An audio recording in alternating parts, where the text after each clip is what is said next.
What's going on, people? Welcome to Throwdown Your Questions, episode 380. I'm your host, Tony Polanco, and tonight I'm joined by Emilio Lopez. The son of Jarrell will kneel before Zod. Zod! Carlos Romero. Yo, yo, yo. Adam Vale. How you doing? Brett Murdoch. Yeah, what he said about Zod. And Brian Manjoma. By not playing Elden Ring, I have finished Elden Ring in the most cleanest way possible. Oh, yeah, you're right. This is true. Mm-hmm. Not playing Elden Ring is the actual way to play Elden Ring, you know? Oh, I got it. Good shit. By the way, we don't know what's going on with Chris. We don't know.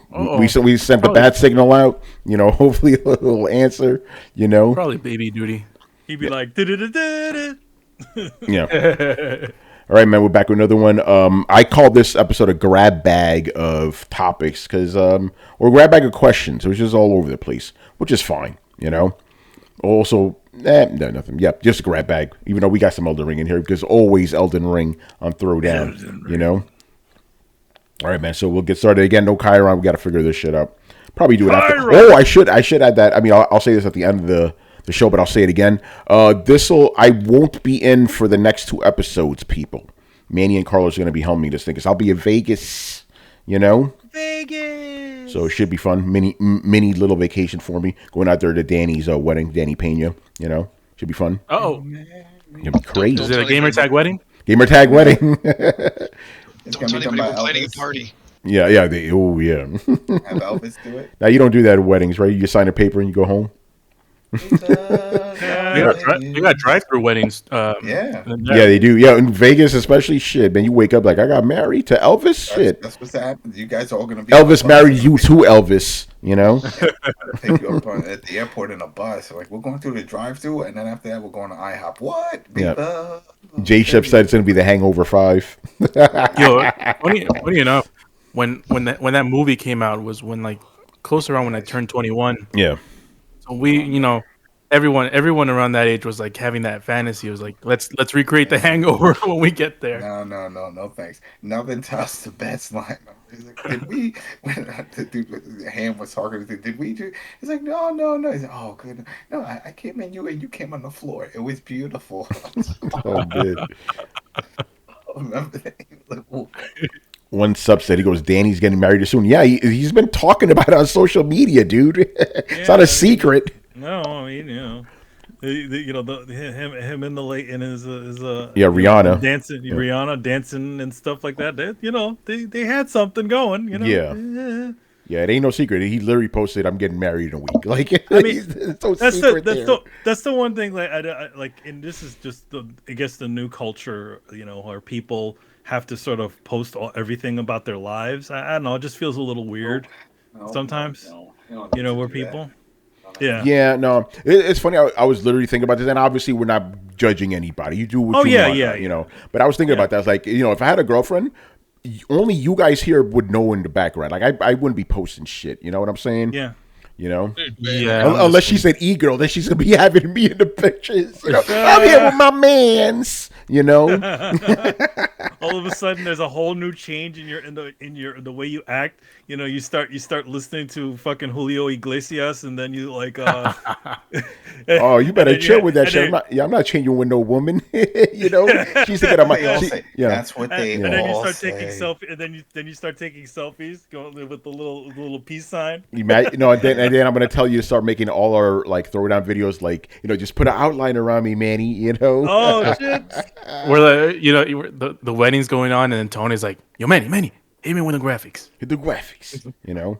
But no, I was thinking about that. Like, some people post a little too much, you know. Yeah. Not in this case, you know. It's fine. Danny is a very public figure, so that makes sense in that case, you know. But you know, other people may not do that. But we're talking about even like just regular lowdown people. They kind of post a little too much sometimes, you know. Yeah, well, I feel like this, you know, I understand that the world is all, you know, like now about like sharing and all that stuff, but I feel like at the same time you got to keep stuff back. You can't have all your business all over the internet, and you know, especially when people start to get venomous and they start to try to attack your people and your family and all kinds of crazy shit. It's like just maybe you shouldn't put everything on the net. Maybe you need to keep some secrets. Yeah, or rather, if you're gonna do that, just beware of the consequences. Because I don't want to tell people not to do that. It's just be aware. Like I'm not as public as that, but I'm pretty public myself, and I'm aware what could come with it. Like Brett was joking around. Yeah, Brett, you were joking about how like I may get into a car or blow up. I've literally thought like one day I could just leave the house and I'll get shot because something I said about Xbox. I'm not even kidding about that. You never know. You never know, man. Well, it's not, man. It's not nerds that are going to be doing that stuff. Yeah, that'll be some psycho like brand loyals, but like it's a lot of times like gamers like 99.9999999% of the time it's all talk and no it's hyperbole. When someone's like, I'm gonna make you eat your own teeth, like they're not going to come find you, take your teeth out, and make you eat them. Like it's just kind of this extension of gamer talk where it's like, yeah, you shout nonsense, and that's fine. Mm-hmm. Like we all understand that you shout nonsense, and I honestly think that most of the time when people like type angry letters like that, like, dude, they're not being literal. They're not going to actually burn your house down. They're just like, I'm going to burn your house down. Like, I get it. You may want to be cautious. If they're like, this is your address and I'm coming to burn your house down, whole different ball game right there. Or they do that bullshit where they friggin' send the police to your house. Oh, the swatting. Yeah. Like that is entirely different stuff. But like most of the time, like I think people are just fucking yelling and I'm so mad you disagree with what I believe. Blah, blah, blah, blah, blah, blah. Here's my thing, and like I don't mean this as a criticism of anybody else. I think this is just the exact time I was born in terms of like when technology released. But like the fundamental question I ask myself before I share anything on the internet is, who gives a fuck? And like I honestly don't understand. For like, if you're like, hey, here's a picture of my breakfast, like, who gives a fuck? Who is that for? Who is actually sitting there and be like, I wonder what Jennifer ate this morning? I'm kind of concerned. Like, nobody says this. And like, so what compels these people? And this question, somebody please answer me if you can. What compels people to share mundane, boring crap about their everyday life? Which is funny because with the whole thing that happened with Elon Musk, when he came out, he was saying, look at all these big names, celebs that are on here that don't tweet. That haven't tweeted in fucking close to a year. But yet people are out there saying, oh, yeah, I want to hear what everyone has to say. Yeah, what are they looking for? Just to hear BS, all right. I guess. I think we went way off topic. Do we have too many topics tonight? Oh, yeah, we got a decent amount of questions, actually. Oh, okay. That's fair. Yeah. Okay. Time to throw down some questions. No scenic tours tonight. Yeah. All right. Crazy Kaiser leads us off here. All right. Oh, perfect timing. There you go. See, I was just vamping, man. Come on. Yeah, no, Brett, beautiful, man. Beautiful. I'm professional up in here. Yeah. This is Chris is stylishly late. Yeah, no, that was perfect. That was perfect. The quick aside I want to toss in. This is literally what the internet is. Like, if you've seen this meme, you see these two dogs on the other side of a fence fucking barking at each other, going crazy. As soon as they open the fence, the two dogs just start licking each other and shit. Like, that's how it is, man. Like, if you get motherfuckers in your face, we totally different, As a matter of fact, that same thing happened to me, not face to face, but it was similar, right? There was a Twitter Spaces, which I think are toxic, by the way. Twitter Spaces where they were shitting on game journalists, right? And I was brought up, and they were talking mad shit about me, right? As soon as I jump in there, everybody, Tony, we love you. You're great. You're fantastic. Stop. We're talking a lot of shit beforehand. I was here. I heard it. Shut the fuck up, motherfucker. All right, bro. All right, you weren't saying that 2 minutes ago. That's why I don't even sweat these dudes, man, because it's all theater. I got that from Paris. It's all theater, Well, Tony, correct me if I'm wrong. Like, I come from a day and age where it's like, man, we got hit with rocks and shit. Like back, like people disagree with you back in the day. They hit you. That was a thing. Yeah. Oh, yeah. If someone didn't like you, they would hit. They would. Yeah. You would know they didn't like you. Yeah. They catch you at the train station. Yeah. So by extension, somebody on Twitter like being like, I'm gonna blah, blah, blah, like, I mean, like, in all truth, we've come with progress. Nobody's hitting each other in the side of the head anymore. That's something. Yeah. But yeah, like when I get ratioed or something, I literally hear I'm Bison. To me, it's just Tuesday. It's fucking what, you know? Anyway, let's get into it, man. Yeah. He go, Crazy Kaiser. I feel like I'm a great example for Elden Ring's success. I'm a middle-aged Midwest gamer that never had an interest in From Software games, yet now Elden Ring is going to be my game of the year. Honestly, unbelievable. How can a titan like Starfield truly best what Elden Ring has accomplished? I want Starfield to be great. I'm just curious what you guys want to see from it. Okay, so we've got a couple of things going on here, you know. Starfield versus Elden Ring. Which will be the game of the year? I guess that's the heart of this question. Still, we don't know really anything about Starfield yet. So Yeah. Hard to say. It just has it just has right now. It just has the pedigree, you know, where it's coming from. It's got street hype. Yeah. Go ahead, I think at this point, like a lot of people are assuming it's Skyrim in space. Like we've heard that, and so we're kind of like going under the assumption that let's just say Skyrim were set in space and made no advancements from the 10-year-old game that it is. That's still in a lot of people's mind, you know, a juggernaut, a heavy hitter. As long as it's new content, same idea, they're just hungry for it. So I think that's the main the baseline a lot of people are going with. Like, just imagine it's Skyrim in space, go from there. Yeah, that's what I think it is too, and that may be enough for some people, you know. It may be like I don't think it's going to be less than Skyrim. Yeah. And it may be more, but I'm not expecting more. So I think a lot of people are just like, yeah. So if it is Skyrim in space, that's still, you know, juggernaut kind of heavy hitter game of the year material. And I'm right there with them. I'm like, fuck, this shit has kept me up at night. Yeah, right, but they're in two different genres, so can you really compare them? It's more like Fallout in space, you know. But sci-fi. I never compared Fallout to I saw it. I thought that's what they were. I see this game Starfield being a better version of the Outer Worlds. That's all I see it as. And I think even though we don't know a lot about it, I think it is fair to say that we have kind of like a general vibe of probably where it's going to land. And it's not just pedigree. It's we've seen them already make this game, right? It's not just like, oh, the studio's knocked it out of the park before. It's like, no, we've already basically seen this game with a different skin. So we can make assumptions. Yeah. But yeah, I don't know. We'll see.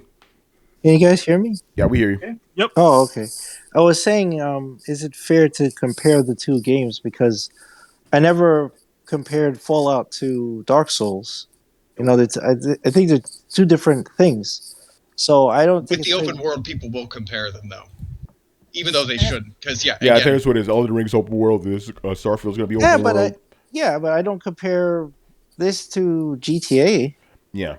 No. See, okay. With regard to the comparison, I agree with you. I don't think it's a good comparison. They're not 1-to-1 at all. You know, one's like a open world medieval type of game, and then one's an open world space game. That's aside from the open world aspect, which is not a genre, right? It's they're totally different things. But obviously, you know what it is though. Elden Ring, huge success. Starfield will no doubt be a huge success. So the comparison will come regardless, even if there's literally like comparing an apple to a carton of milk. You know. Well, here's the interesting thing. These are the only two companies that I know that actually generally do emergent storytelling through setting. Yeah. Right. So it is interesting that like they're both open worlds. They both kind of rely on their world to kind of tell their story. You know, there are similarities, but yeah, I think they'll be so far apart. Also, Starfield's gonna come out so late in the year for such a massive game. I don't think we'll have time to like dig into it by the time we're voting game of the year. Fuck you. Oh, damn, Carlos! Shit. It's like that, huh? Oh man, yo man, Melania is a fucking cheese, man. I don't care what anyone says. That's a tough boss, Carlos. Yeah. But I think Starfield is too much of an unknown, even with the backing of a Bethesda, and saying it's sort of like their next mainline game, a la Fallout and Elder Scrolls, but. We already know what Elden Ring is. We already have sort of the critical acclaim, the mass acclaim, the people, the converted, I mean, and Burger King. And then it's it's hard to compare an unknown to something that we already know and is already being heralded as one of the greatest games ever made by a lot of people. Yeah, And yeah, can we just say it? No matter how hard it delivers, it's going to be tough to beat out Elden Ring. Like, Yeah. like he brings up a very good point. Like, this was almost like within the day of release, people's number one game, like, of all time. Not even being sarcastic. Like, this thing hit hard and it hit fast in a way that I haven't seen, at least since we started the show. So, man, it's going to be really hard to beat out for Game of the Year. Yeah. All right, man. So we'll have to see. Oh, by the way, he also says, you all are awesome. Love listening every Monday and Friday morning, especially to Adam. Man, I love your takes and Adam stories from my grill to yours. oh, you're not the only you're not the only one, bud. No. That's it. Yeah, when Adam tells the stories, man, like get a seat, man. Get some popcorn. Where Get you the know s'more. he's gonna give us one. You know. It's always. Yo, Carlos, Just I got my a question. Go ahead. Yeah. Oh. Yes. The boss that you're trying to beat, is that the one with the Scarlet Rock, right? Yep. Yeah, there's a phase where bust out Scarlet Okay. Road. Yeah. Oh, The AIDS, question is, as I call it. do you dare summon? Oh, sorry. Do you dare say his name? Do you dare summon him? No, I can't. Man, I wish I could. I wish The I could. legendary Yo, warrior. I'll come help. I third tried that bitch. No, Whoa, not whoa, whoa, whoa, whoa. not Brett, not Seeley.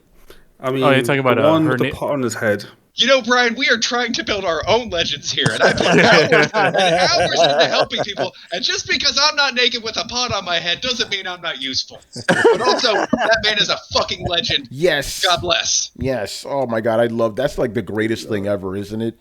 Like it is Well- amazing. Well, you know what? But the thing is, he is also the personification of the opposite of what the general media likes to portray as a normal Elden Ring / Souls player, right? You know, the one thing that the industry tends to, the game journalists, a lot of game journalists tend to push is how, toxic the Souls fan base is with all the get good and all that bullshit, right? But yet and all, from the get-go, from Demon Souls, there was always a when the character people would bow to each other, there was those sorts of rules, and again, people helping each other to complete these to complete the bosses. This is something from the beginning, but yet and all, they're still hearing how toxic the Souls born fan base is. I want to say this, right? Guy, Because this like, guy right yeah. here is literally a personification of the opposite of that, and what is their true fan base. No, never mind. That's literally what I was going to say. This guy is the personification, the distillation of everything we've been telling you what this community is about. Like that guy embodies it. It's fucking great. Best part is, yeah. he actually got good. Yeah, he did. He did. Remember, how did he get to that point? They even listed it. He said he fought her like 240 times, getting his ass destroyed until he finally figured it out. He's like, all right, I'm going to give that love back. Fucking awesome. Oh, by the way, quick Elden Ring story. So I'm helping Carlos out. I believe it was either today or yesterday, right? When did you do the Ashen Capital? Was it yesterday or today, Carlos? I don't remember. I think it was today. It was today. Yeah. Yeah. So we get invaded, and this dude shows up. He bows, right? So I'm like, okay, respectful, right? Let me hang back. Let these two dudes fight. So the guy, he doesn't even engage. He's just waiting. And then he points at me. I'm like, oh, you want this smoke, bruh? So we wax that ass. I'm like, hey, just listen. I gave you Carlos. You could have just had him, but you wanted me in the fight. We killed him in seconds, man. He wanted the smoke, though. He wanted the smoke. See, again, the honor system that's from the original game. Yeah, because he saw me. I as soon as he showed up and he bowed, I'm like, oh, okay, that's respectful. Let me back off. I'll chill. But he pointed at me, right at me. I'm like, all right, bro, let's do this. Hey, he wanted two. He wanted to fight two guys at once. He's like, I want you. Oh man. All right, let's do this. What's the next question here? Kafin. I believe that's a new name. Kafin or Kafin. What's going on? All right. Interesting question. Is Sony hurting its future backlog by pursuing Marvel IP titles? The licensing will end one day. Good question. It's an interesting thing because they're, obviously Marvel franchises are part of the zeitgeist, but yeah, where part of what made Sony, or PlayStation is the fact that they had, titles that were uniquely theirs.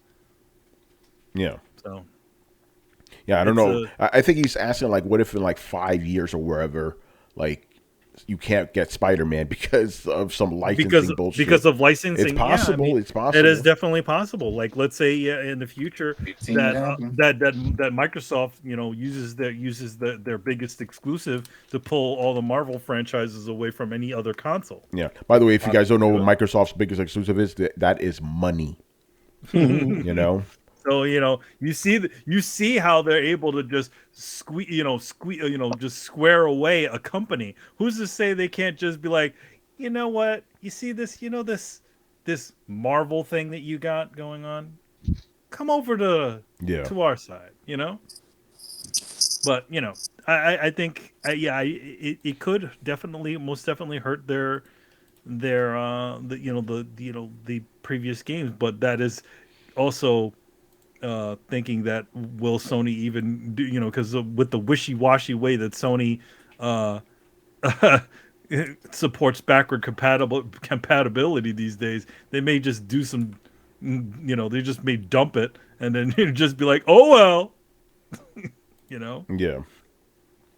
go buy our service. Here's my question. Am I the only one that kind of feels like Marvel games, licensed games in Sony's first party studio are kind of one foot in, one foot out? Like when I think of like true first party games, I'm thinking of original IPs. Yes.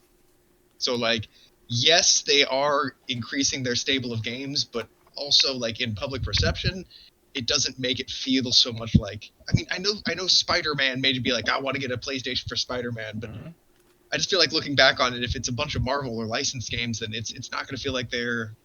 It's not It's like it's not really unique. Like, yeah, it's like it's just it's the same bullshit that the movie industry does, right? We want like having those Marvel films, they're great and all, but I think also having films and content that are totally new, that's even better, because then you can totally like if Sony was in that world of constantly making these sort of licensed games, we wouldn't have any of the modern games that we currently have right now. We wouldn't have a Ratchet and Clank or Uncharted or Last of Us. Yeah, franchises don't last forever, and if you stop making new ones and just kind of lean back on established ones. Yeah, we like us seasoned gamers know that like you're harvesting crops, but you're not planting any, and that's concerning. The thing is that like the one thing about like those sorts of games is that you don't actually need to show much. You just need to just show the character and that you're working on it, and it all immediately gets a pop out of it. Like, as opposed to something, let's say like a Last of Us or an Uncharted, where you kind of need to work to get that. What they show has to be a bit more than just some claws on a table, or Spider-Man, It's an easy get. Licensed games are an easy get. Yeah. Provided you have the money. No, I mean they're in other words, it's a cheap pop, right? It's like it's totally nostalgia berries. It's all that sort of stuff because it's an established character. Everybody knows who Wolverine and Spider-Man is. You just say, "Oh, we're making a game," and it's by the same guys who made another game that you really enjoy. So it's like and then they could get away with showing pretty much nothing, just some claws and some blood, and then a couple of other things, and everybody's like, "Whoa!" Yeah. You want to? Okay, Crystal Ball, watch this. I don't care how bad the Wolverine movie will be when they finally come out with one. It will make hundreds of millions of dollars. I mean, yeah. I mean, because because then you have to have Hugh Jackman. It could just be like, oh look, a Wolverine movie, boom, instant success. Yeah. Did the X-Men Origins movie do well? The last Origins? No, remember X-Men Origins Wolverine, that terrible fucking movie? Actually, it did do well. Oh, yeah, it was a bad. It wasn't a. And very the good one movie. after that, the Samurai one, Silver Samurai. The movie? Samurai one did really well. Yeah, and obviously Logan blew up. The Logan one. So even the worst of the Wolverine film. Well, here's the thing: that Wolverine, X-Men Origins Wolverine, did the worst of the X-Men films, but it still did well. Let me see. That's why they didn't make any more of those movies. There was supposed to be a Magneto one. Jesus, it did do well. 373 billion. Yeah. Yeah. So. Wow. The Wolverine, the one afterwards, made more. Yeah, the Logan- Wolverine was Logan a. do? Well, No, the they- Wolverine that was one didn't. decent though. Yeah, Yeah, I but now, liked now it. they're doing exactly what the comic books perfected. They fucking know they're doing it. They take some away. They're like, oh, we're not going to have this anymore. Wait about 5 years. Oh, look, it's coming back, everybody. Like we Hugh don't Jackman's have Wolverine. back. Yeah, like we don't have Wolverine. Hugh Jackman's retired. We're not going to have a Wolverine. That door's closed. Everything's shut down. No Wolverine anymore. They never said that, by the way. No. Well, they say that they constantly say that there's nothing going on. And Ryan Reynolds keeps teasing shit. But like I'm saying, even if they recast and they're like, we're gonna reboot Wolverine, and it looks fucking terrible, like Spider-Man 3 terrible, right? Yeah. Like or was it the second Andrew Garfield Spider-Man? Yeah, that's why I'm like, shit, 2, yeah, let's go with 3. It could be as bad as 3, and people still be like, oh my god. Don't get me wrong, I'd probably be one of them. I'd be like, fuck, I'm gonna go watch a bad Wolverine movie, but I do love Wolverine, so here we go. Like I'm not even saying I'm immune to it. I am just saying it's easy. It's super easy to be like, we're making a Wolverine game. Let's go print some money. Yeah. Although the last proper Wolverine game, the one that was based on Origins, was fucking awesome. That game was amazing. It was How much great. did Avengers make? The movie? No, the you game. mean that game? Oh, that the Square game? trash. Who Yeah, the knows? horrible I game think that I think it was. it lost Square like 40 million. Yeah, it lost the the money. Yeah, Oh, good. Okay, that makes me happy. yeah. The game Well, lost. Yeah, it here's lost the them thing. a lot of money. Here's the one thing about it. Like, I think the thing about that one is that everything that they were saying about that, everything that they were advertising about that game was just not working because it was not. It's just, Not what people wanted. yeah. Yeah, exactly. All right, man. Let's move on. One subset who is also joining us in the chat tonight. In your opinion, could Unreal Tournament make a comeback in today's FPS market if some of the game mechanics were updated? I think that would actually fit in today's market very well. I think so too. Yeah. Yeah. So yeah, I think so. It's just how you present it, because there's so many games that have taken the place of Unreal Tournament that it's got to compete with Overwatch and shit like that, right? But if done right, if marketed right, absolutely, this game is tailor made for the modern audience, the Twitch audience. And it's got street cred because of its history, so Yeah. people will give it a shot, even the benefit Oh, of yeah. the doubt. So it's not like, no, they're coming out, I'm snubbing it. No, they won't. They'll Do you think jump it's- on it though. Do you think it's gameplay? It's like I've noticed a trend. You're gonna have to in, tweak like- it. They're gonna have to tweak it, obviously. Well, yeah, but I've noticed a trend in multiplayer gaming where they're kind of leaning more towards slow paced. It's not just throw yourself into the grinder over and over and over and over again. It's more like battle royale where you kind of put some stakes on the line and have like it's generally a little bit longer, more kind of drawn out match. Do you think that the Unreal Tournament kind of meat grinder method is still going to be popular? It could be popular again, can't it? I mean, if it's on the level of the Doom game, like just so joyful, really easy to play and joyful to play, I feel like they could get away with it. The Doom, Just go and the watch Doom Phoenix and the rest multiplayer of it. didn't do too hot though, and it was basically Unreal Tournament in Doom skin. Here's right. here's where I'm coming from. Like when we used to play these games, these arena games, right? It was a numbers game at the end of the day. What's your kill DR? How many points did you rack up? That kind of thing, right? So like your surviving, it was not really super paramount. It was a risk assessment kind of thing. You killed these two guys, you got killed in the process, still pretty good, right? But when you look at battle royale games, it's about planning, it's about strategy, it's about, pardon the irony here, the long game, right? So it's two fundamentally different approaches to multiplayer. And as much as I love the whole throw yourself out there, get murdered, throw yourself out there again, murder a couple people, get murdered, throw yourself out there again, I don't know. Are there multiplayer games that still do a lot of that are popular? Because it seems like everything's kind of drifted away. I feel like Halo would be like that, but I haven't played the Halo. Yeah, and Halo Infinite has not been doing very well. So I don't know. I think if they do it right, it could. It's just how do you market it correctly? Because here's the thing. That's the reason none of us fucking like Battle Royale, right? Like we all used to like, arena-based multiplayer games, at least for the most part. But we don't like the battle royale. Why? Because the gameplay loop is different. Yeah. So it's just a matter of like, can that old school type of gameplay be viable again? I don't know, because it was more. It seemed to me like it was more based on like actual skills back in the day. So Different skills. yeah, different skills. Yeah. Like now, Actually- yeah. Go ahead, I bro. actually just I don't think that Unreal can work in this day and age.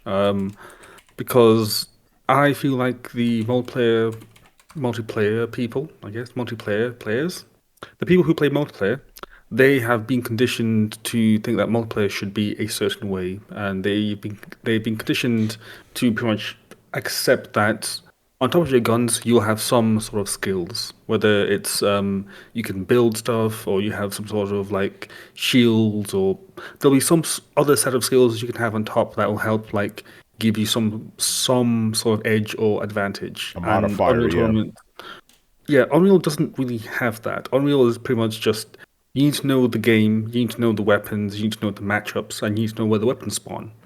And modern games, you don't really need to know much of that. Like, I think that the closest thing you can get is maybe with Halo, where the guns spawn and whatnot, but that's about it. And if people were to tailor make Unreal to something more modern, then it ceases to be Unreal and it becomes something else. And then you lose the people that like Unreal, and then the people who you try to bring on board, they just won't stay because it's too different or Yeah, slightly you- different. You can And tweak, then you you just can change the formula. yeah, so you can't tweak it to be something modern and expect people, both new and old, to enjoy it. And the reason why I say this is that this is exactly what happened with SOCOM. Like, the exact same thing. They had a specific type of play that worked for those fan bases, and people loved it. And then they tried to make it more like Call of Duty, which was at the time, well, I say at the time, which was like the big thing. Like, this was like Modern Warfare, the Call of Duty 4 days. And the main people that loved SOCOM, like myself and others, we just hated SOCOM 4 because it just felt so different and everything was just so geared towards this new style of play that we just hated it. And obviously, the guys that they tried to bring on board, they said, "Oh, it's not Modern Warfare, so hence, why are we even bothering?" And then it fizzled away. So yeah, I honestly don't think it can work. Interesting. By the way, yeah. off topic, Oh. ladies and gentlemen, we got him. Oh, you got him. nice. Nice. Yeah. Nice. Good stuff. Shout out to Godfrey, who's in the chat. Mr. Danny Pena. We were just talking about you, shit. man. Yo. Welcome. Godfrey from Elden Ring? Congratulations. Yes. my friend. And by Elvis. Yeah. Viva Oh, man. Las Las Vegas. All right, man. Moving on here. Oh, next question from Mr. Subset. Is it safe to say that Halo Infinite is suffering the same symptoms that plagued Destiny and The Division? Oh, he's talking about live service games. It's got its own issues. Actually, he specifically said Destiny 1 and this Division 1 and 2. I'm guessing it's updates. Is that what he means? I don't know what he's talking about. Yeah. One subset. You're in there. Can you explain a little bit more? Explain Yeah, he's in there. Because I think again, this is just me guessing. I think he's talking about the fact that Halo Infinite hasn't had any updates in a while. And Well, those games, Halo Infinite isn't finished. yeah, We it still isn't don't finished. have the Period. campaign Yeah. co-op, which they said was Yeah. gonna Okay, come I was right. Yeah, January lack of and content. February. Yeah. Yeah, well, that's no. The Division 1 and 2 had tons of content. Now, the issue with At launch, you're Division talking about 1 launch. Let's talk about launch. All right, at launch, Division 2 made up for what happened with Division 1. Remember, we know that. They really had all this stuff because they focused heavily on the end game because of the Yeah. shortcomings. from So I Division 1. guess let's tweak the question around. So is this game being played by the same problems that Destiny 1 and the Division 1 had at launch? I think that would be fairer to say. Probably, but at least those two came out complete. They didn't say, "Oh, here's one part, the other part's coming." We're still waiting for this campaign co-op. I think we would have more people. The install and the player base would be higher if that campaign co-op was there, so everybody could jump into a Warthog and explore the open world together. That's what we were hyped for, and that hasn't happened. Yeah, I think that's the main difference. Like basically, when you had Destiny 1 and Division 1, they were brand new IPs. You didn't know what you were getting, right? With Halo, it's missing things that were always in these games, right? So I think they're different in that sense. Different issues. Because the other one, with the Division 1, it was all that content. It's just they didn't think people were going to run through it like they did as fast. And the same thing with Destiny. So they're like, shit, we got to come up with something quick. Then they made up with it in Destiny 2 and Division 2. But with Halo, we didn't get the campaign co-op. Remember, they even said it was like, all right, well, half of it will come now, the other half will come later, and they keep pushing that later date. Yeah, so. Logic Win says he wouldn't be surprised if there's more people on Master Chief Collection than Infinite. I don't know about that. That one just got an update. No, that's true. Interesting. That one just got a bunch of updates. Like last week? It got some new modes. So that Master Chief Collection forever getting updates. That's crazy. So yeah, it needs new content. They need to bring in the features that the game always had, man. You know, campaign co-op specifically. Yeah, I don't know what's taking so long. They're having problems. Yeah, maybe the game needed to be delayed another year. Yeah. I don't know. Controversy. All right, man. Moving on here. Next question. Assyrian Air Force, who is also joining us in the chat tonight. All right. Yo. So this is an interesting type of question. I think I had to edit it a little bit, so let me know if I got it right. Assyrian, since you're in there.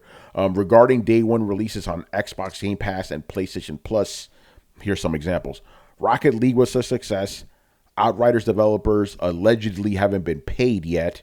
And Oddworld Soulstorm developers hated giving the game away for free. What is your take on these three different scenarios for Game 1? What are they talking about? I've never heard that. Paid. Yeah, like they get paid. Of course they got paid. They had to get paid beforehand. Yeah. Like, please tell me this isn't just something you found off of Reddit or something. Cause, dude, they got paid. Yeah. They made there money. Is no such thing as free. If you're making an exclusive deal to put out your game like that, that usually means that they're getting an upfront. That's how they get. Yeah. That's how those deals sort of work. Oh, that's the whole point of it. Yeah. That's why a lot of them even bother doing it, because they like at least they get a guaranteed lump sum. Yeah. Mm-hmm. And then they get bonuses later on depending on how many downloads it accumulates. Yeah.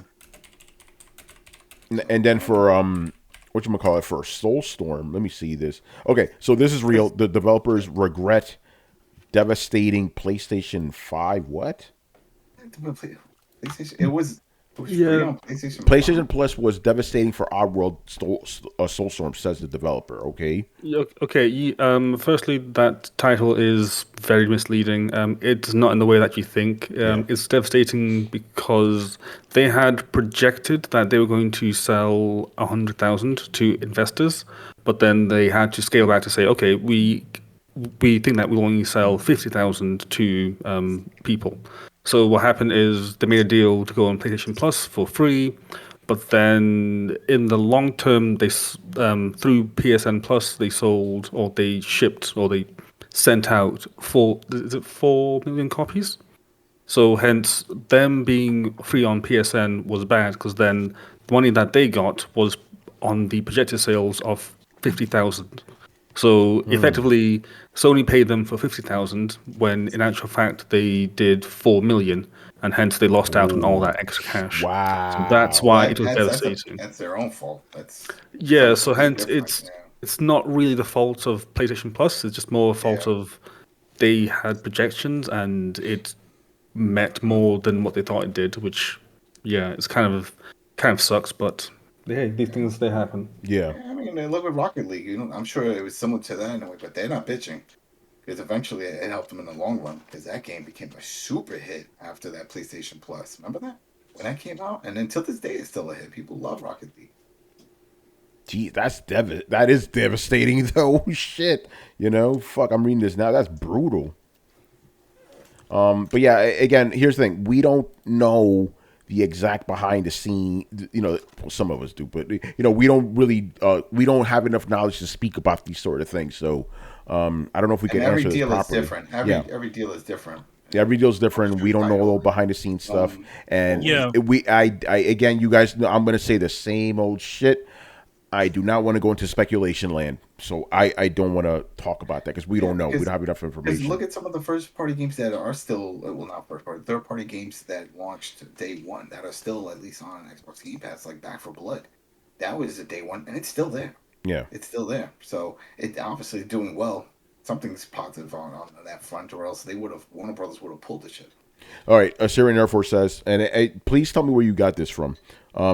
Outriders developer People Can Fly claims to not have received any royalties from publisher Square Enix, despite the publisher announcing the game's successful launch earlier this year. That's where Square Enix. That's not where Xbox Game Pass. That's not what that's. That's what Square Enix. Yeah, that's a business deal on that end. Yeah, for sure. But again, we don't know how these deals work behind the scenes exactly. We know some developers do tell us, but what one developer does doesn't Neon translate. Giant that did like on the game, but that cyberpunk type Diablo game that was really good. Oh yeah, I remember playing that. It was alright. Yeah. But Microsoft actually front a lot of the money for the development of that one. So we also have cases like that where I wonder.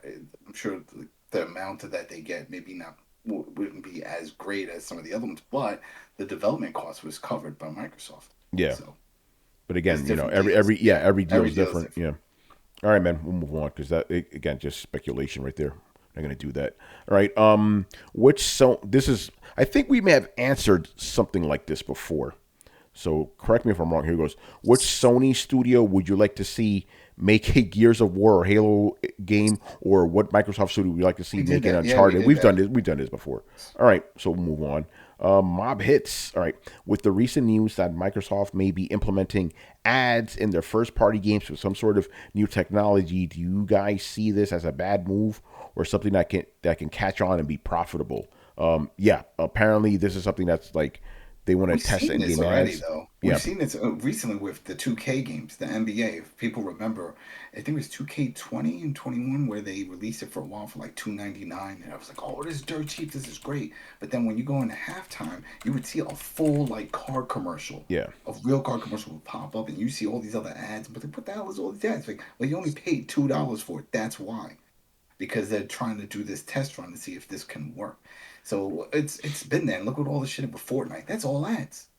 All those things are promotions and then movie things. Oh, tune in today and then you'll watch Star Wars trailer. Whatever. It's all ads. So I think it depends on the content. If people care about the ads that are going to be sprinkled in, they probably wouldn't give a shit. But if it's like, I don't know, just for men, body deodorant or whatever, then they're going to bitch. So. All right, so I'm going to read this. This is off of Kotaku. Business Insider reports that Microsoft wants to work with ad tech companies to create a system that will allow brands and advertisers to buy and place ads in free-to-play Xbox games, according to two people who spoke to Insider and who are reportedly involved with the program's ongoing planning and negotiations.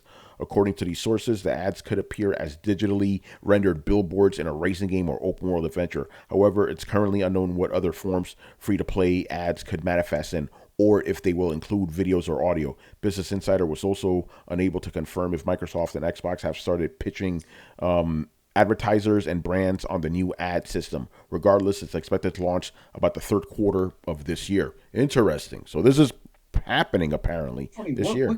What racing game? Because we played a lot of racing games. What's it? Burnout? I thought it was Burnout Paradise. That had the ads. That had the real ads on the billboards. Yep. So again, this is not new. It's just coming back to in a different. It's taking a different. I was just about to say that. Yeah, taking a different form. Yeah. Yeah. I like this. Shill shit. A spokesperson for Microsoft told Kotaku that while it is always looking for ways to improve the experience for players and developers, the company had nothing further to share about the reported ad system. All right. They're working. Yeah, they're working on it. They're working on it. They're working on it. They will always figure out a way to make money somehow. Here's something. Yeah. And I'm pretty sure, because again, this is not a new thing. I'm pretty sure I said this on an old Throwdown, right? When there are like, and this, I'm just speaking for myself right now, when there are like actual real world ads in games, I don't notice them at all because I'm just so used to, I leave the house, there's ads everywhere. I'm used to that. But when there's fake ads, I notice them instantly, you know? I'm like, wait, what the fuck is that? But if I'm seeing shit like Pepsi, T-Mobile, Batman, like it's just a wash. I see this all the time, you know? So I wouldn't mind, you know? It's like I'm used to this shit. I work at Times Square, bruh. Like that's the only thing that bugs me about this is that you're already paying for the service. Well, You're paying for now you're Xbox Game paying- Pass. You're not Yeah, playing. You don't Yeah, need. You you're- don't need the service. You don't need it if it's free to play. You don't need. yeah, any that of is true. Yeah, it's free to play games. So I guess that's Yeah. one way Is they this can make the for money. is this for free to play? Or Yeah, is this it's for free to play games. Yeah, it's for free to play games. I guess that's one way to offset the cost. Then You don't need Yeah, Xbox I can- Live Gold or anything for. I can for see free to I can play. see that working, but if they're gonna start doing silliness like that on games that you're already paying for, like if you're paying a subscription service and then they're gonna start throwing commercials in there, it's like, yo, we're already paying for the cable service. Why are we getting commercials? imagine you play Elden Ring, you see an ad for fucking Beyonce's new album or something. It's like, what? Oh Click man, here to download it. see her booty shaking and shit. Like, wait, what's going on here, man? I'm trying to fight the Elden Lord. You know? Somebody's gonna put an ad blocker in there too. Figure out how to do an ad blocker. Games and shit. Yeah, but yeah, if it's free to play games, I don't care. They can do it. I don't give a shit. Yeah. You know, We it's don't like play- when you get a I don't free know anyone when you here that download plays those free apps, you kind of know what's up. You're gonna get these fucking ads because you're not paying for it. You know. Yeah, exactly. All right. Next question from Mr. Mob Hits. With Xbox's family plan for Game Pass being potentially aimed at holiday 2022, along with the widely accessible Xbox Series X and S, can this holiday season be a huge win for Xbox? Depends on the games. The games. That's it. The All games, about the bro. game. The games. All It's all about about the the games. You can have the best service, the best console, fucking sprinkles, candy can produce You out know? of it. If you got no games, no one's gonna play it. Well, that's what we've been saying. You know, like I've always said this: Xbox Game Pass, dope service. No games. Yeah. No games. You know. So yeah, they need games. And again, I realize Starfield is probably going to be a huge one, but that's just one game. Where the rest, Well, you know, they got big games like the MLB The Show. I don't play baseball, but that's a big hit. I see a lot of people on my list playing that, and it's on PlayStation, but it's free on Game Pass, and $70 is $70. So those type of deals can pan out in the long run. But is it on Game hopefully Pass there's this some- year too? Yeah. Oh, shit, Yeah, okay. They came out. Yeah. Yeah, because I know Got last people year it out was. Last Yeah, year it last was. year. No, this one too. Okay. It just dropped like last week. Okay, interesting. So So yeah, it says Sony though. I did launch it, and it opens saying Sony Studios. yeah, and yeah, stuff. because you know they still develop Yep. it. Mhm. So yeah, Xbox could win if they got games. It's as simple as that. You know. We'll find out this summer at that showcase. See what they got. All right. Got another question from Mob Hit, sponsored by Mr. Romudeth. Very generous fella there. All right. This is an interesting question. With the success of the Sonic film franchise, yes, it is a franchise now, it's 2 movies. Do you guys think we'll see a Sega cinematic universe with other properties? I don't know, man. Yeah, I'm sure some studios looking into something. Right? They have to. They have to. But Why not? what other Sega? I don't know. No other Sega franchises cross over. Yeah, that's what I'm saying. That's why I don't understand the question. Like, what Yeah, cinematic I mean, universe? Like, the do we have like Yakuza in the Sonic movie? Like, what's going on? Yeah, that you know? that wouldn't make sense unless they did something like they made a separate movie, a Knuckles movie, right? And then they made the Tails movie, and then they all joined together in the thing. I thought There's you a were talking about cinematic Sega. there's a Sonic IPs. there's a Knuckles show, I believe. So I guess that's kind of a cinematic No, I mean universe. it's not because Knuckles is in the new movie. No, but he's also gonna have a TV show apparently. No, but again, it's not like I feel like the cinematic universe works. The way it works is that there's multiple titles that connect together into one universe. Yeah, Isn't that what it is? Yeah, of course. Remember, Marvel even now has the TV shows too that are part of the cinematic universe. You know. Yeah, but I would say if anything, it won't be a Sega cinematic universe. It'd just be a Sonic cinematic universe. Yeah, I agree with that. Yeah, I agree. I just don't understand the whole Sega cinematic universe. Like, did they have any inkling? What's going on here? I don't know. I mean, the thing is that Bob Hits, we love you. about- That's a very strange question. I don't the get thing that about one. the thing about Sega games is they don't cross over. Maybe there's a Yeah, maybe Sega in games the don't cross over. What are we gonna have? Fighters Mega Mix? Like that's the Yeah. closest thing we had. I thought you this know? question was like if there's any other Sega IPs that can transform into movie form. Like Yakuza's already a film. Yes. You know. Well, no, I mean, again, when you're talking cinematic universe, you're talking about a connected world Yeah, of I don't think content. it'll work. And But you got a none of space their harrier and like and none of their content really crosses over with each other. It's like like for Marvel comics, they all Marvel pretty much makes superhero comic books. Yeah. So and they all can exist in the same sort of world, but Sega always is always jumping out of it. It's like, in other words, like they make an RPG like Phantasy Star, they make a Sonic game. They're all sort of different. Bob Pitt says that Adam got it right. The idea about that he just meant like anything else from Sega that can cross over into film. Like we see. Well, that's not a cinematic. That's not a cinematic universe. Yeah, that's all. Because Manny's explanation of cinematic universe is correct. Is everything's interconnected. It's different franchises connected into one. So unless you want to say what other Sega franchises could be good film franchises, okay, that's a different question though. You know? Yeah, I mean, you could definitely. Well, Shenmue right now is an anime. It's an anime, yeah. So there you go. You got Shenmue. You know, like I said, Yakuza's tailor made. You got Yakuza. Persona's already. I mean, they have their OVAs or no, they got anime. They got anime, right? Yeah, Persona's got anime. They have had Afterburner in the can. I believe they called it Top Gun Maverick. No shit. Yeah, Fighters Mega Mix. Like I said before, there's your cinematic universe right there. You know. All right, man. Moving on here. Kishak. What's going on, man? All right. This is a fun twist on a question we've got before. I would imagine that everybody on the panel knows the intense rivalry between Nintendo and Sony. Yes, we do. But why does Nintendo hold an intense animosity towards Sony when it was on that backstab Sony in the first place? That is the larger question. Yeah, Sony, they have a right to be mad. Nintendo fucked them over. Why does Nintendo not like him? I mean, Chris, you told us those stories. You're on air, that you couldn't have those. So you couldn't even have Sony TVs and shit at Nintendo's headquarters. They wouldn't buy any of their equipment. They wouldn't buy Remember, Sony made Vios back in the day. They wouldn't buy their PCs. They won't use their cameras. They won't use anything that Sony made. They didn't like it when you brought in that PSP. No, they didn't even like me having a PSP. That was my personal one. Yeah. So what do you think? I'm asking you specifically now, Chris. What do you think is Nintendo's like hatred towards Sony? Because that doesn't make any sense. That sounds personal. It must go back to the original deal for the Super Nintendo CD. Something went wrong, right?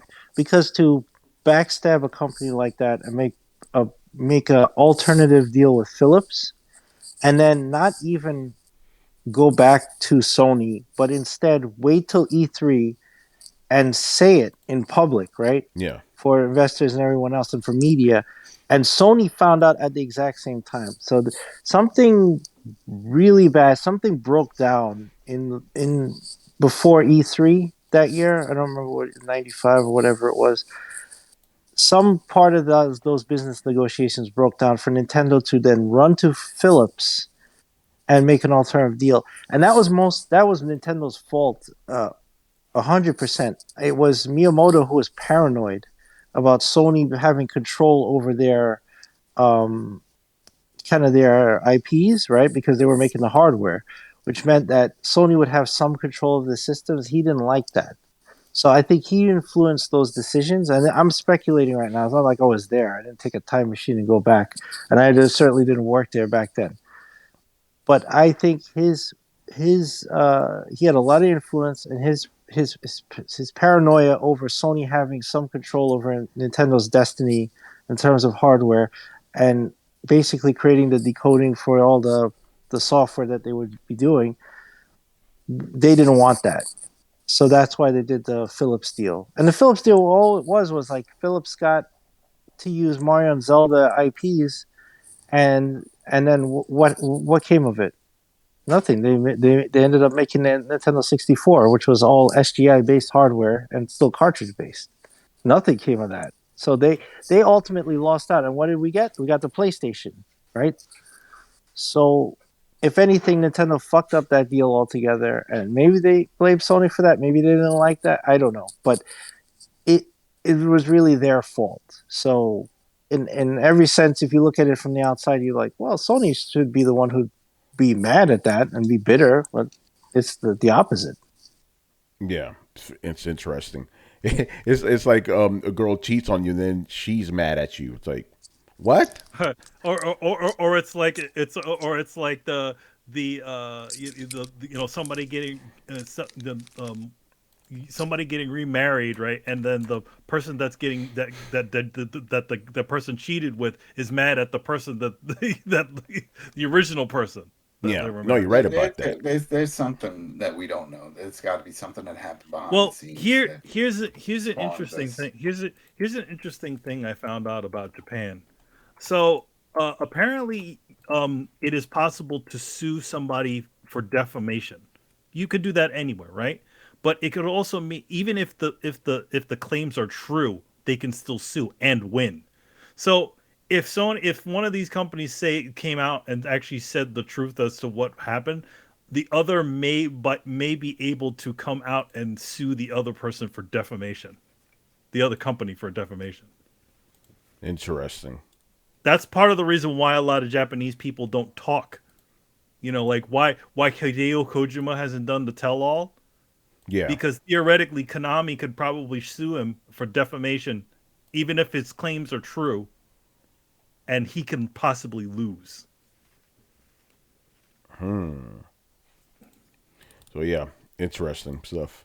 All right, moving on here. Next up, Kishak, another one from him. Does anyone here remember or have any crazy stories about Jack Thompson? He was the lawyer who tried to ban video games. Yeah, we remember Jack Thompson very well around here. We remember Jack Thompson. He lost his license. Yeah, he did lose his license eventually, didn't he? Yeah, because he kept coming over all these fucking claims. But yeah, I don't know. I mean, if there are any crazy stories about him, I don't know. But yeah, that guy, him, and it was Lieberman. That's the other guy I was thinking about the other time we were talking about this. Joe Lieberman. Joe Lieberman was the other one, Mortal Kombat and all that shit. But Jack Thompson's Joe Lieberman's still around, I believe, right? Or yeah, he's still a politician. Yeah, he's still doing his thing. But yeah, Jack Thompson. And there was a Lee, the Asian dude, Lee, I believe his name was. He got into some trouble too, I feel like with Lieberman and even the other one, the lead, they just dab into it. It was that Thompson. He was full after everyone. He was constant. It was always one after another. He was destined to try to find how to get some money out of these companies. Well, the thing about it is that I always see the new media as the low hanging fruit. The one that the other generation doesn't understand as the low hanging fruit and cause for people to start. That's what had the parental advisories on albums. That's what caused caused the somebody dropped off. I didn't like this. That's what caused the ESA to form. It's because they don't understand it, and they think that the minds of the people of the young are being twisted by these things. Here we go. Leland Yee, right? Another guy who was very, very, I believe this is the guy who was very against video games and stuff. Dude was arrested. Yeah, a lot of those guys. I noticed a lot of those people that double down on some of these topics that are somewhat on the low-hanging fruit topics. They end up having a bunch of other skeletons in their closet. He was arrested for arrest and conviction of corruption charges and arms trafficking. Oh, look at you! Violent video games, right? Yeah. See what he's doing? Violent video games, right? To take the attention off of himself, his altruistic thing. Yet no, he's selling weapons to the Russians. We don't know what he's selling them to. Oh, come on! Jesus, man! Selling to the cartel. These guys are anti-violent gaming politician Leland Yee indicted of gun trafficking. Yep. You can't make this up, man. Oh, no, that's the thing. It's the person that's the person that's doubling down so hard ends up being the biggest, the highest offender. Look at this preview right here. He's holding up copies of Grand Theft Auto 4 and Red Dead Redemption. Uh-huh. All right, bro. No, he's trying to hide. He's doing what is called hiding in plain sight. So who would have thought that the guy that was against violent video games was apparently selling guns, selling arsenals to people. Selling Yeah. actual Oh, violence. he was one of the guys that was on Guns. top of whatchamacallit, the hot coffee. He was one of those guys. Yep. Ain't And that Rockstar- something? And gun trafficking in the end. Interesting. Yep. Wow. So Incredible. he was essentially living Grand Theft Auto. He was, right? Yo, you were He's no different than Tommy he's like, Vercetti, nah, man. bruh. He's like, nah, man. This is the truth. This is my life. You can't make a game about that. Exactly. Too close to home, man. You writing stories about me. Interesting. All right, man. Last question of the night. All right. Toon Medic, our boy Michael Santiago. He goes, "What's up, Throwdown? Happy Easter." Thank you. We I don't know how many of us celebrated here, but I ate the ham. there you go. I did have an Easter pernil, so I guess that counts. Oh, there you go. That is ham. That is ham. That is ham. All right, man. Question. This one's kind of cool. He goes, "I'm going to PAX East this Sunday, and it will be my first time going to something like this. Very cool. What should I expect? What should I expect? Any advice on how I should make the most out of it? Also, do you guys have any great moments you can think of when it comes to PAX?" Here's the thing. I've been to 2 PAXs. PAX is always that kind of low-key show. Not much happens. The only stories I can tell you about PAX, I cannot share on air. So I'll tell you whenever I see you in real life. But when it comes to events in general, if you've been to like Comic-Con or something, it's the same kind of deal, I would suggest, because they usually get a floor layout or, events going on, try to plan out what do you want to do that day. Because I've noticed with PAX East, unlike Comic-Con, it is very easy to go to the panels you want and play the games you want. So you'll be good. And I doubt this year's going to be 2 PAX, so you'll probably really have a chance to see everything you want. So, before you go, plan out everything you want to do for every particular day and stuff. And also make time to, check out Boston. Beautiful city, great city. So make sure you don't have time to check that place out. I was really, really happy when I went to Boston. I'm like, this place is dope, man.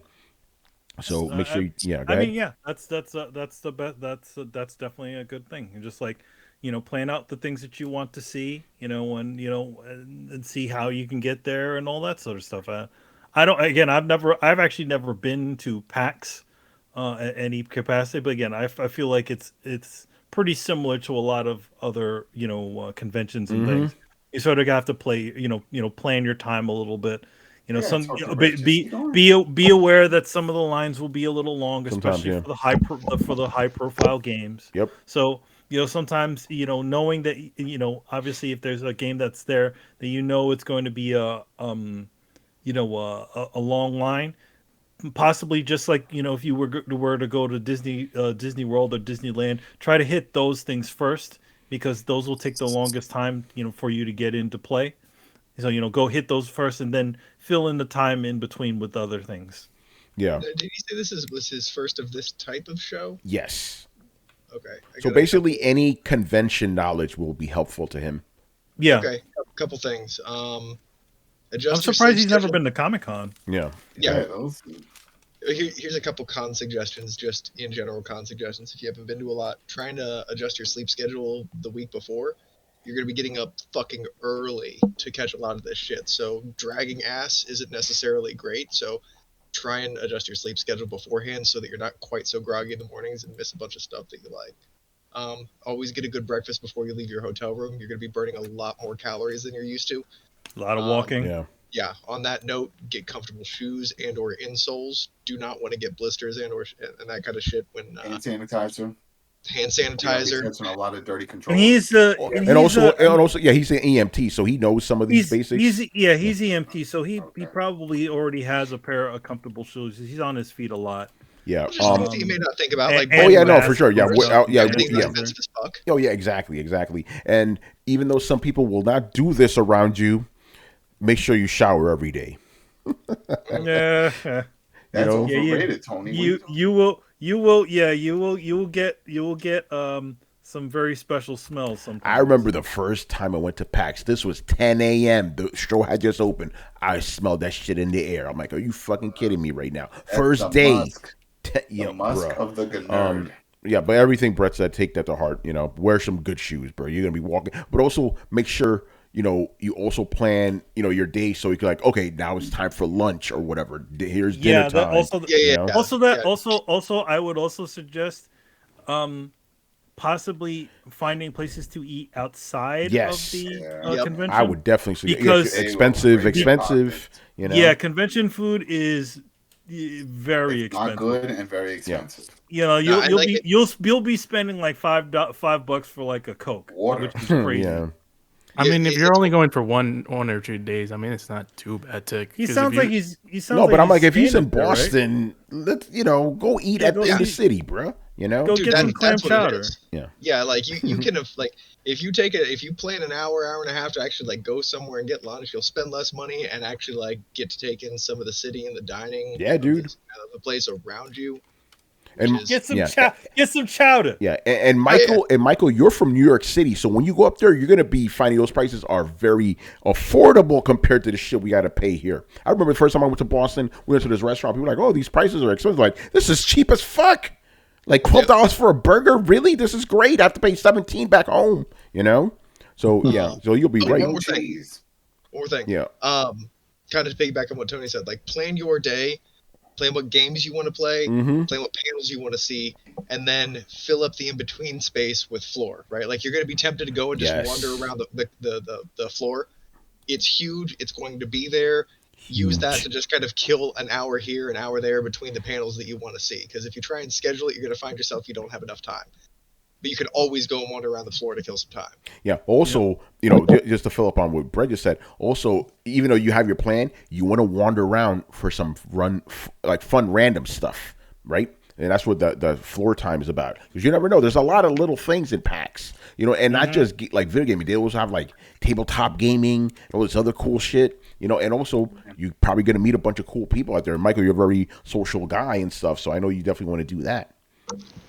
Oh yeah, that was another thing I wanted to say. Yeah, go ahead. Yeah, like social boundaries kind of disappear a little bit at conventions. Like, be more outgoing and approachable than you normally are. Don't be afraid to talk to people in the line. They're all there for the same reason. Yep. Yeah, everybody's there for the same reason. Everybody there because they love nerds and nerd stuff. So like, don't be afraid to actually, Yeah. In today's day and age, like you don't talk to the person next to you, but like here, like do talk to the people around you. Talk to people at snack bar. Chat up random people around booths that you like, kind of thing. Like it's you're there to be social, so make sure you do. And again, adding to that, somebody just dropped off. Adding to that, Michael, you're a New Yorker. Yeah, turn that shit off because when people say hi to you on the street in Boston, they mean that. Say hi back. They're very friendly up there compared to the city. Why? Yeah, they're like, man. Yeah. Like, what? You want my money? What? Yeah. I remember the first time. Yeah, first day in Boston. We're just walking to the convention. It was close. Like just random people. Good morning. I'm like, what the fuck? But I was like, Tony, you're not in the city, bruh. So Michael, just be sure of that. Michael, Tony, when I came to New York and rode the train, you're like, dude, you need to stop looking at people and saying hi. You're gonna get fucking stabbed. Yeah, dude. So he used to do the opposite. You gotta be more social. And again, at the actual convention, you're around a bunch of nerds. Everything's cool. Plus, Michael, you're from New York. You can tell who looks great. Yeah, you already know exactly. No, you can look at somebody 2 seconds and be like, man, I'm walking the other way. Yeah, and he's EMT. He sees crazy people all the time. Yeah. My sister's EMT. She's He probably knows my sister because remember that whole story where she from the Bronx. No, because he works in the Bronx. But she got attacked in the bus by a maniac. He just started beating the shit out of her. Oh shit! Page news. Damn. After that's when they were trying to say that when it comes to mental disturbed people, that officers should be with the EMTs. Yeah, it was because of what happened to her. They changed the laws in New York State, New York City, and New York State when it comes to people who have mental health issues. Oh wow! So the EMTs are not, are supposed to wait, before they for an officer to show up. For an officer to show up, mentally disturbed before they go in, they call for the police to accompany them. Because they responded to this call. This guy had some mental issues. All right, no problem. They go to put him in the bus, and out of nowhere, he just starts attacking her and just punching her in the face and stuff. Damn, man. Yep. Hell of a drug. Yeah, that type of shit is coming back to the city, unfortunately. No, this wasn't that. This was before This the was before pandemic. that, but now that type of shit is unfortunately, becoming a little bit more common. Remember what happened last week? Yeah.